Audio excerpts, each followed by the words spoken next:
எந்த வயது பெண்களாக இருந்தாலும் சரி, இர்ரெகுலர் பீரியட்ஸ்ல இருந்து, குழந்தை பாக்கியத்துல இருந்து, போஸ்ட் மெனோபாசல் பீரியட் வரைக்கும் எல்லாருக்குமே கருஞ்சீரகம் ஒரு அருமருந்தாக இருக்கு. ஹார்மோனல் இம்பேலன்ஸை சரி பண்ணக்கூடிய விஷயத்துல. அப்போ இந்த கருஞ்சீரகத்தை எப்படி எடுத்துக்கணும் அப்படின்னு கேட்டிங்கன்னா, இர்ரெகுலர் பீரியட்ஸ்க்கும் சரி, ஃபர்டிலிட்டிக்காக ட்ரை பண்றவங்களும் சரி, கருஞ்சீரகத்தை பீரியட்ஸ் ஆன முதல் 7 நாள் எடுத்துக்கணும். எப்படி எடுத்துக்கலாம்? ஒரு ஸ்பூன் கருஞ்சீரகத்தை தண்ணியில போட்டு நல்லா கொதிக்க வச்சு ஒரு டீ மாதிரி ரெடி பண்ணிக்கிட்டு, அந்த டீல வந்து லைட்டா கொஞ்சமா கருப்பட்டி போட்டு காலையில எம்டி ஸ்டொமக்ல தொடர்ச்சியா first 7 days of the periods வந்து எடுத்துக்கலாம்.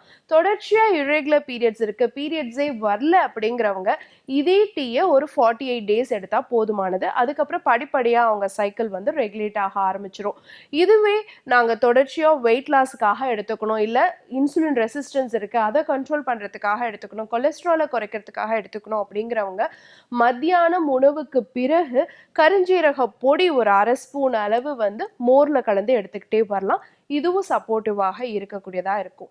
இதுல ஆண்களுமே பாத்தீங்க அப்படின்னு சொன்னா அவங்களுடைய ஸ்பெர்ம் குவாலிட்டியை என்ஹான்ஸ் பண்றதுக்கு ஒரு 5 ml கருஞ்சீரக எண்ணெயை வந்து அவங்க எடுத்துக்கிட்டாங்க அப்படின்னு சொன்னா இரவு நேரம் அது அவங்களுக்கு நல்ல சப்போர்ட்டிவா இருக்கும். அவங்களுடைய உயிரணுக்களுடைய ஆற்றலையை அதிகரிக்கக்கூடியதாக இருக்கும்.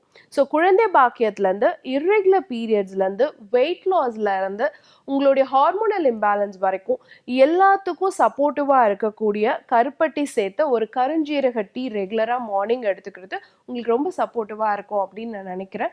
பயன்படுத்தி பாருங்க.